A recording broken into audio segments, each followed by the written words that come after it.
మొత్తం at a time Ham విధానంలో, అదేవిధంగా మండలం నుంచి జిల్లా కేంద్రాలకు డబుల్ రోడ్ ఉండాలి, జిల్లా కేంద్రం నుంచి రాష్ట్ర రాజధానికి 4 లైన్ ఉండాలని ఈరోజు హ్యామ్లో పాలసీ తీసుకొచ్చి ఈరోజు చేస్తున్నాం అధ్యక్ష.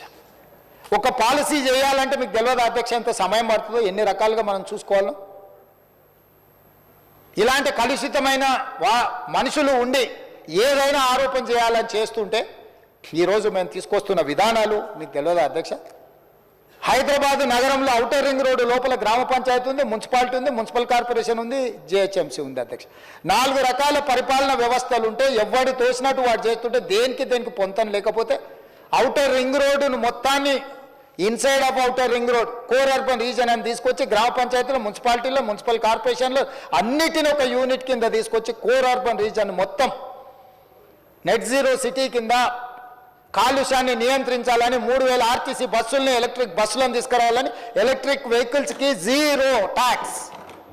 ఈ రాష్ట్రంలో ఎలక్ట్రిక్ వెహికల్ ఎవరు కొనుక్కున్నా పన్ను లేకుంటే 0 ట్యాక్స్ వేసింది దేశంలో మన రాష్ట్రం అధ్యక్ష. ఈరోజు ఆటోలు కొనుక్కోవడానికి ఎలక్ట్రిక్ ఆటోలు కొనుక్కుంటే పన్ను రద్దు చేసింది మనం అధ్యక్ష. ఈరోజు నాలాలు, రోడ్లను, చెరువులను, కుంటల్ని ఆక్రమించుకుంటుంటే చెరువులను ఆక్రమించుకున్న వాళ్ళ మీద పోయినప్పుడల్లా పెడబొబ్బలు పెడతారు అధ్యక్ష. ఎందుకంటే వాళ్ళు కదా ఆక్రమించుకున్న చెరువులు మాయమైపోయినాయి, మింగేసింది అధ్యక్ష చెరువులను.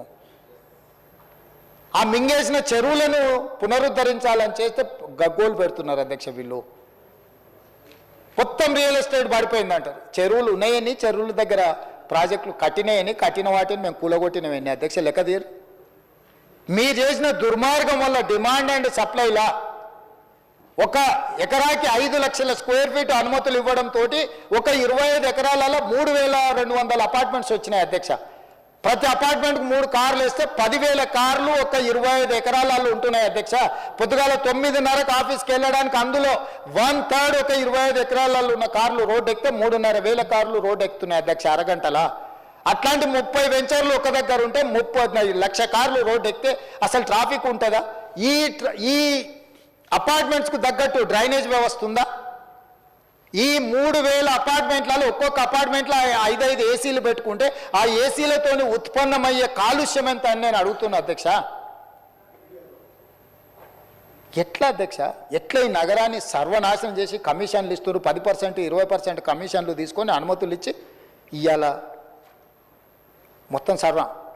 హై రైజ్డ్ కట్టొద్దంటలేము అధ్యక్ష, ఆకాశ హర్మాలు కట్టాలి. గతంలో కాంగ్రెస్ పాలసీ తెచ్చింది, ఆకాశ హర్మాలు కట్టాలంటే విడుతు తగ్గాలి, పొడుగు పెరగాలి, ఓపెన్ ఏరియా ఎక్కువ ఉండాలి. ప్రతి ఎకరాకు ఎంత స్క్వేర్ ఫీట్ నువ్వు అనుమతిస్తున్నావు అనేది లెక్క అధ్యక్ష, ఎంత హైట్ పోతున్నావు అని కాదు.